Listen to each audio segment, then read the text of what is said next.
Sawadee ka!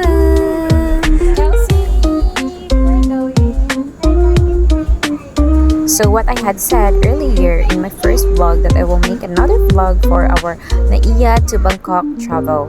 So we are now in airport, and so we're very happy here because we passed the immigration. Then we finally did it. Wala dito mga fast inside the Terminal 1. You know guys, guess what? Kung anong ginawa namin after the immigration. So, binutom talaga kami guys. Binutom talaga kami sa kaba. So, that's why, naghanap talaga ako ng makakainan doon. Pero, sadly, wala masyadong nagtitinda doon. And then, yung nagtitinda naman, super mahal talaga doon sa Naiya. Yung mga pagkain nila. So, that's why, I bought noodles na lang and then water. So, advice ko talaga guys, pag pumunta na kayo sa Naiya, kumain na po kayo kasi masyadong mahal doon yung bilihin. If gusto nyo magtipid, so dapat nakakain na kayo before going there. So after 1 hour of waiting, kasi napaaga kami nga kasi nagkinakabahan kami for Naiya, baka hindi kami makalagpas. So ang tinanong naman lang sa amin yung kailan yung balik namin. Then wala na masyadong tanong siguro kasi dahil meron kaming anak na dala.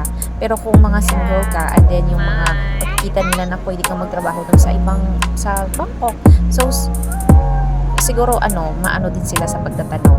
So wisely talaga na hindi kami bumili ng ng makakain ko na mahal kasi meron din kami free na pagkain sa eroplano. So free na yon, kasama na yon sa menu namin. So yan yung kinain namin. So kahit paano nabusog kami, no? Hindi ko din kasi na type ko talaga yung pagkain kasi hindi ako mahilig sa mga ganyan. Pero okay na din. Importante, hindi nagutom sa biyahe, di ba? So, habang nagbibiyahe, pwede kayong ma-check kung malayo pa from Manila to Bangkok yung airplane nyo na sinasakyan. So, yan. Yung speed, the altitude. Huwag nyo na ako tanungin guys, hindi ko naman alam kung paano interpret yan. So, yan. Super lamig talaga dun sa airplane. So, that's why, advice ko talaga magsuot ng jacket or pants na lang pag kayo nagtatravel. Kasi malamig talaga kahit nasa airport, galing sa airport, papuntang airplane, inside the airplane, malamig talaga. So, we arrived now in Bangkok! So, sawadee ka!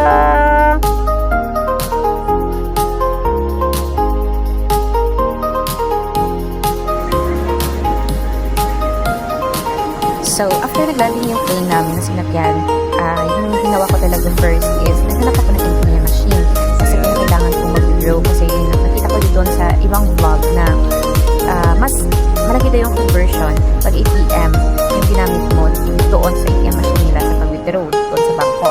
Pero, actually, nagpa-change din ako sa Naiya pero konti lang yung change ko doon. So, natagalan talaga ako dyan sa pag-withdraw kasi first time ko, and then parang minimorize ko na lang naman na pareho lang naman to doon sa atin.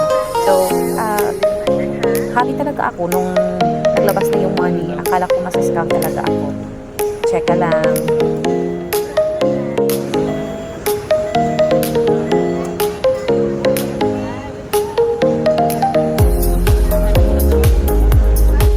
So, after namin mag-withdraw, kailangan talagang hanapin namin yung Klook na booth kasi before kami nag-flight, nag-book ako sa Klook ng Wi-Fi because we believe na ang Wi-Fi kinakailangan talaga natin mag-travel para hindi tayo mahirapan maghanap ng mga locations kasi nga yung travel namin is DIY, so kinakailangan namin talagang mag-connect sa internet para malaman namin kung ano yung mga next destination namin, ano yung sasakyan namin, at so on and so forth.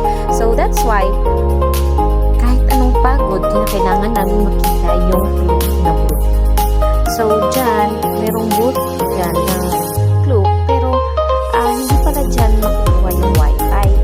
Yung mga SIM card pala dyan yung bibigyan nila.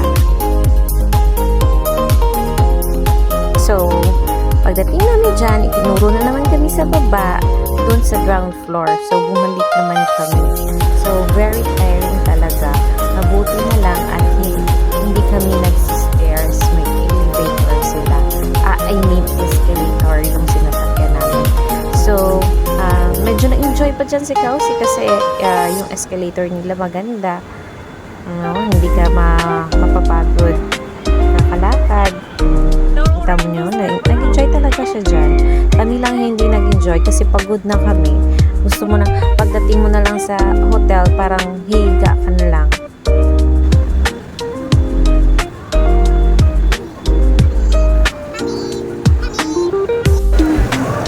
Sa kabudlay man tultulon sini natultulan bigman. Ari na siya.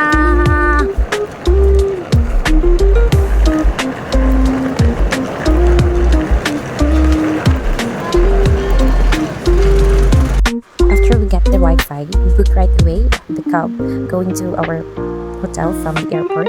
Then kita nyo si Manong trying to search our hotel location kay hindi pa siya gani kabalo kung din atong location sa amon nga hotel.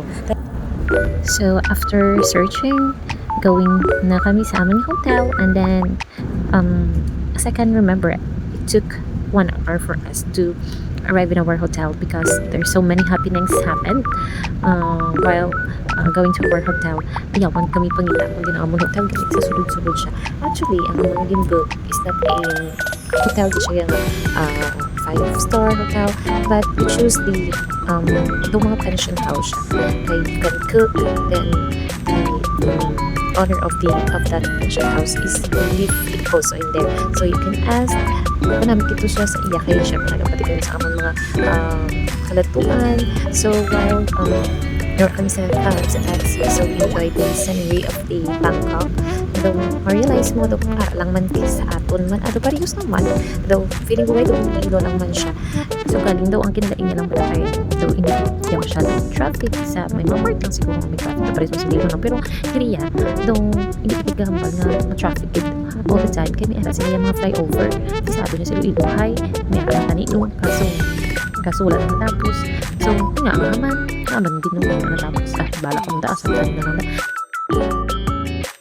Basta sa amon nga moment guys, pang amix ito sang makatapang sa Thailand. So nagig kami sa Thailand, it's real makatapang nagig kami sa Thailand.